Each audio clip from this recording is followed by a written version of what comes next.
Coming up on this episode of Media Rebel Unplugged.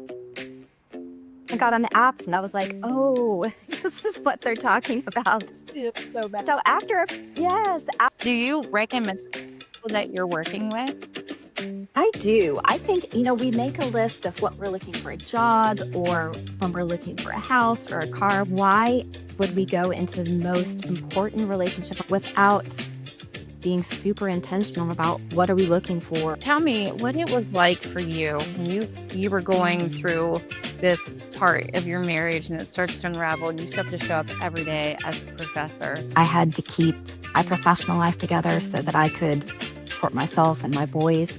I think I recognized how difficult it was afterward. Welcome back to Media Rebel Unplugged. I'm Janice. Today we're talking about what no one prepares leaders for. How to keep showing up at work when your personal life is quietly unraveling. Joining me today is Dr. Meredith Thompson, Professor of Management at Utah State University and founder of Partner Lab. Welcome to the show, Meredith. Thank you so much, Janice. I'm super excited to be here and talk about this topic that touches all of us. I'm so excited to have you here. It is something very relevant with our female leaders and the day-to-day that we have to go through. Before we jump in, I'd like to hear a little more about your story and what led you into what you're doing now with Partner Lab. My story is about 20 years in the making at this point. So I got married actually in college, not even straight out of college, in college, and stayed in that marriage at least 10 to 12 years too long. And even though I'm a researcher, I do work-life research, and frankly, I'm not sure if I wasn't aware of what the relationship science said about relationships, or I kind of instinctively knew, but just kind of avoided looking at it because I didn't want it to tell me what I think my body already knew which was that was not a safe relationship. And so it took me many years to finally get the clarity to go, okay, I'd been staying for my children because I was raised in a high demand religion, and that's what you're supposed to do if you want to be a good mom. And I really wanted to be a good mom. And it was actually my children realizing the impact the relationship was having on them. Like I had a moment in what I now call my former stupidly big house, standing in the kitchen and just having had an interaction with my then spouse. And I thought, oh my gosh, my boys are learning that it's either okay to treat their partner this way or it's okay for their partner to treat them this way. And that was really like the tipping point that kind of led me down that path. And then a few years after I divorced, I was in the car and I was listening to a podcast. And frankly, I cannot tell you which one it was, but I just had this moment of like, I have access to the research and can interpret it because I call it pointy-headed academic research. It's not written for the masses. It's written for other pointy-headed academics. And so just realizing that I could take what I have access to because I can get behind the paywalls because I'm a professor. I have the knowledge to read it and go, okay, here's what that means in like real people language. And that's how I started Partner Lab, was just recognizing I could take my background from being a techie years ago at Deloitte, being able to read academic research and translate it, and then taking lived experience and understanding like what do people need to get clarity in their relationships? Because I wished I'd had it 10 or 12 years before, because those are years you can't get back. And the older we get, I think the more impactful those years are. And so that's kind of how I came to start developing Partner Lab. Wow, that's quite a journey. And you made up so many great points within what you just said. And I think it's something that I even saw recently in a new study that had come out about how more divorces are being decided upon based on the environment that the children are being raised in and how healthy it is for them. Whereas, like you said, we would stay in marriages because that's what we were taught to do. Your religious background can really play a huge impact in that. My first divorce, I went through something very similar. It was, I don't want to get divorced. My parents are still married to this day, but looking at, they didn't have a toxic marriage. And the one that I was in was really unhealthy. I was married to an alcoholic who became a drug addict, and I didn't want to raise my children in that environment. But it wasn't an easy decision, by any means. And on the tail end of that, not only are we making those decisions because, we have our children impacted, but now it's okay, well, can I make a living on my own? Now I'm going to have a single, Yeah. and now how am I going to balance being a single parent and showing up every day as a leader while now I'm going through this really hard thing? Yeah, absolutely. Well, I will say I was fortunate and it was kind of by design. In my first marriage, I was the primary breadwinner. And I was that because after my parents divorced, my mom really struggled to make ends meet. When I was a senior in high school, our house was in foreclosure because she couldn't make the mortgage payments. And I just went, she leaned on me a lot as a confidant early on. And by the time I hit college, I was like, oh my gosh, I'm never going to put myself in a situation where I can't stand on my own 2 feet. And even with that, I had the ability, the finances to leave, and it was still really hard to make that decision. I know for a long time I didn't make it because I didn't want to do to my boys kind of the way my parents had navigated their divorce, and took me a while to realize I could do it differently. Truth be told, I didn't do it as well as I had hoped. Other things I would do differently, but hopefully I did it a bit better than my parents did. They tried their best, but it was the 80s. We didn't understand a lot of that stuff back then. So, yeah. Well, and just like you're saying, you did your best, and that's all we can ever do. I think there are times that we can put our parents on a pedestal of sorts Mhm. of how, that we forget they're human. And just as you Yeah. are, and when your children get older, I'm sure they're going to look back and just be thankful that you got them out of that situation, and for yourself too, to show that you have self-respect, and to get that clarity that you need. And then to take that painful experience and repurpose it the way that you have, and to put it in a layman's terms for everybody else is, I mean, not everybody can do that. That makes you quite special.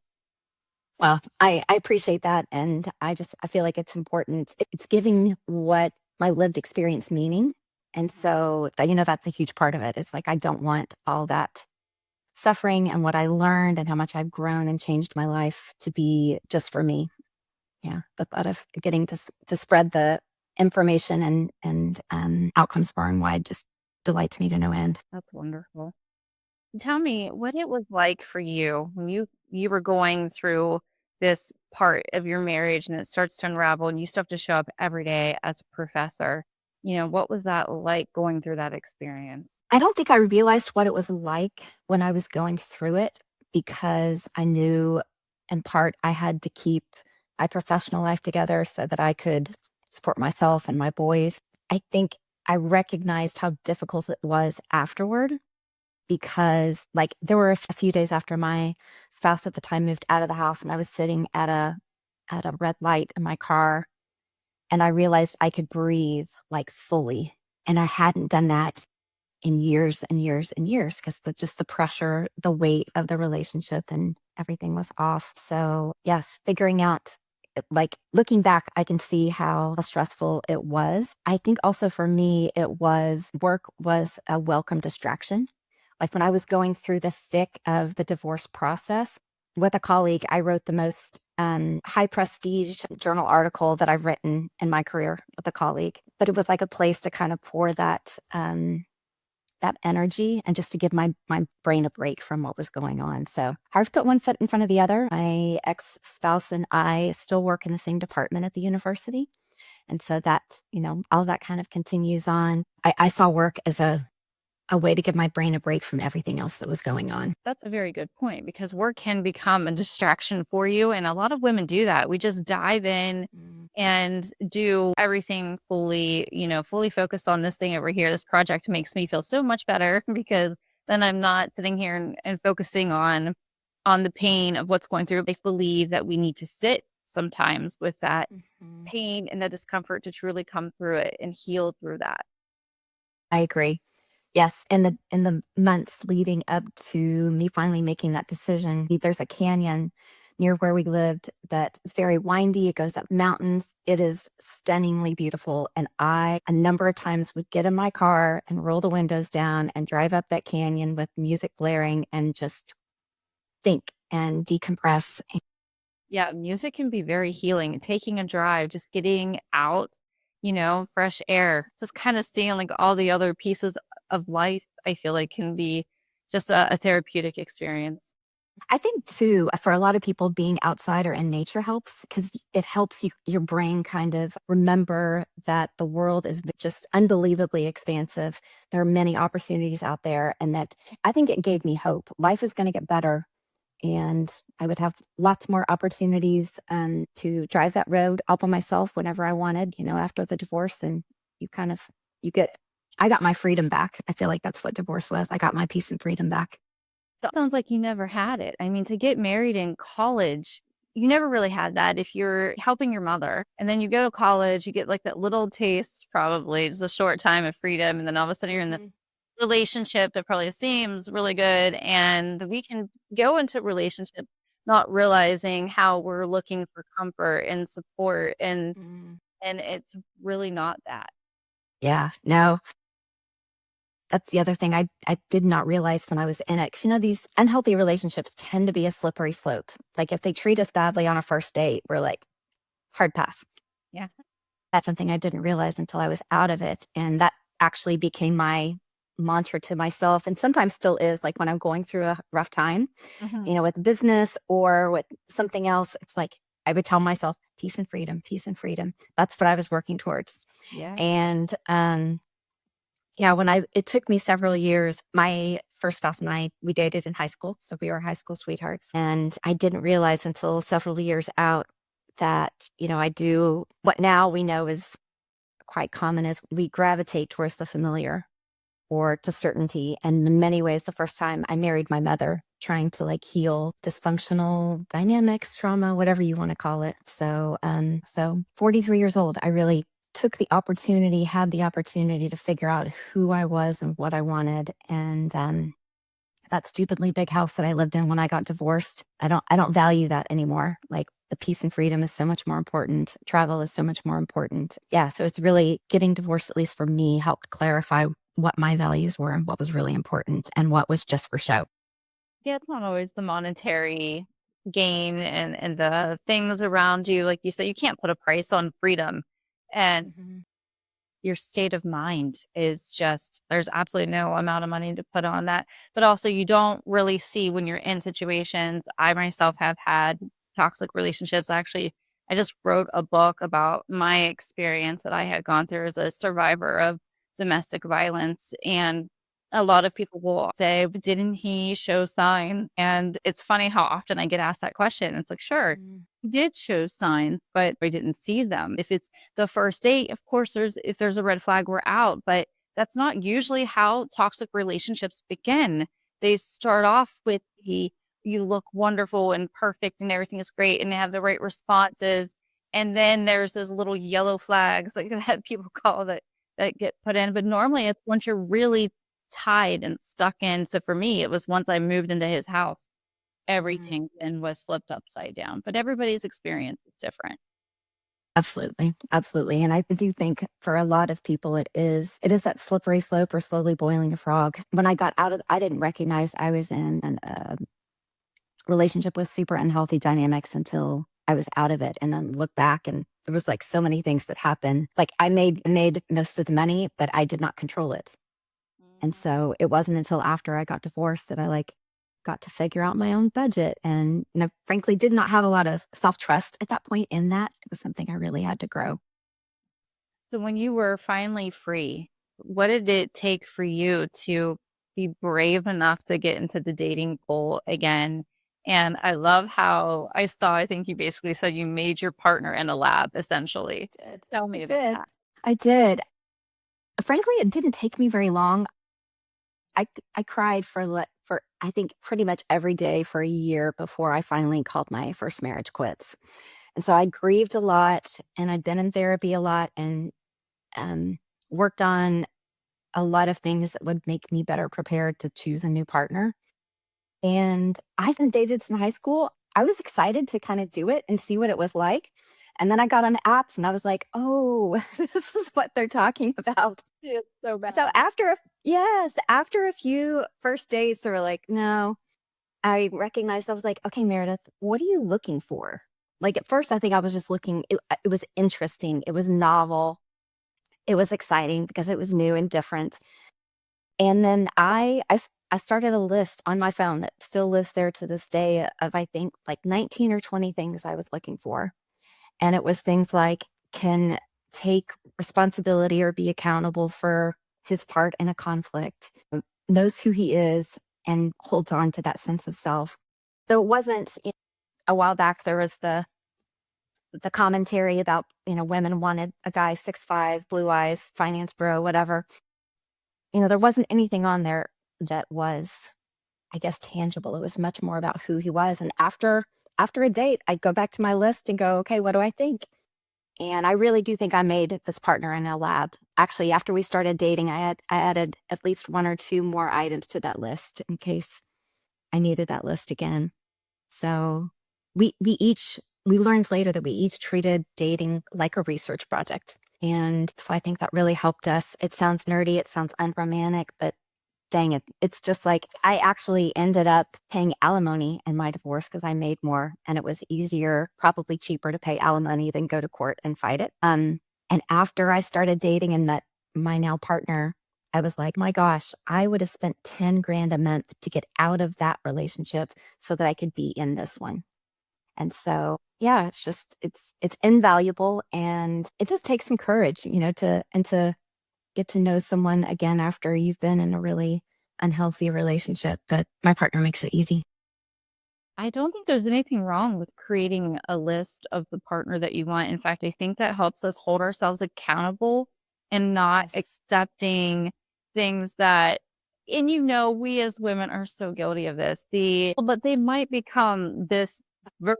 Yes. So that's like the worst thing that we can tell ourselves. Do you recognize Absolutely. people that you're working with?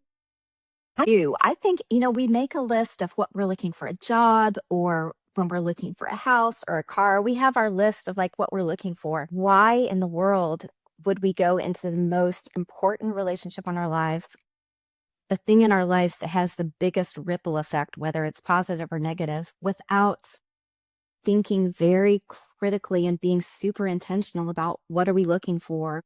Because I think a lot of people, and I think on the front end, I probably was, I knew I didn't want X, Y, or Z.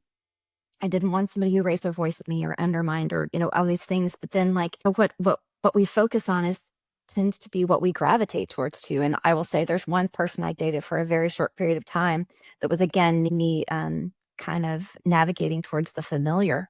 And that was one of the points at which I was like, okay, I have to figure out what I do want, not just avoiding what I don't want. So I absolutely do. And I'd say make that puppy as specific as you can, make it long, add things to it, take some things off, whatever it is, because most of my work as a researcher is about how our work and our family lives affect one another. And it's massive. And you can see it in my life.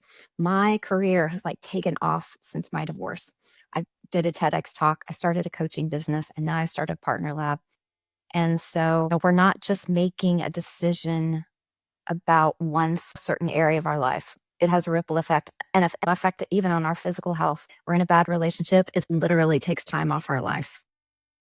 Yes. Yeah. And in my situation, it nearly almost took my life. So definitely selecting your partner is one of the most important things that you will ever do.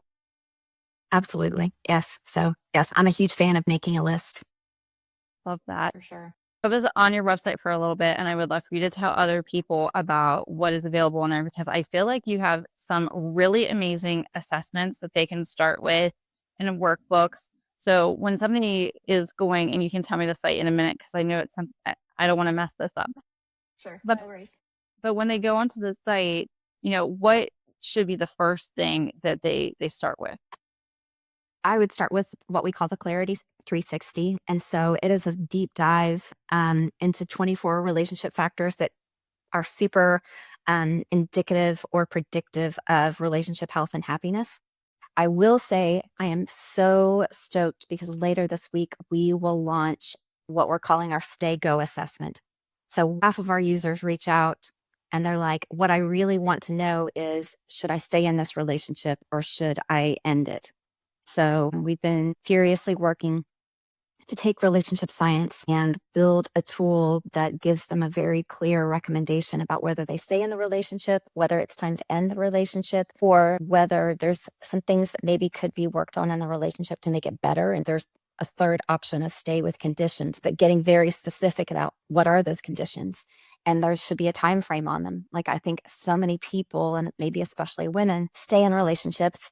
Maybe they're not dating the potential, but now they're married to the potential. And it's like, well, if I do this, he'll do that. I was very much in that pattern. And so putting a time frame on it, like if things don't get better by X, within 90 days, then I need to take some steps, because we know that staying in indecision about our relationship costs us emotionally, physically, but also financially. And so those are two of the tools that I'm really excited about. We have a deeper one for people who are like, maybe have decided they want to end it, but like me, or maybe like you, they had kids and they're like, you don't want that regret. So I think of it as regret insurance, and that's the Clarity Circle. And it's a 7-workshop deep dive to help them figure out what's going well in the relationship, what's not, where they have influence. Again, I think a lot of women think they can shape the relationship, but we can't control our partner's behavior. And so it helps them get super clear about where they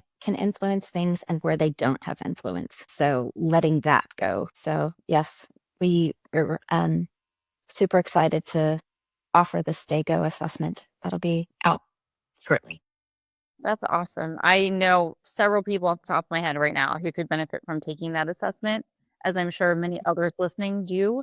So where can they go to find that? Our site is mypartnerlab.co, and the website, there is a section specifically for the Stay Go to help them understand what it is, what they'll get out of it, and hopefully the clarity that will come with that. That's our big thing, is focusing on getting clarity, because until we have clarity, we can't really make a decision about much of anything, but especially in our relationships. Yeah, that's the absolute worst place to be, is when you're stuck in that limbo and it's Mhm. always in the back of your mind. You're waiting for that shoe to drop feeling. I had a conversation with a friend the other day. She was like, oh, he's finally listening. He's finally acting like he wants us. He's finally seeing. And I'm like, ugh, I don't know if these are good statements.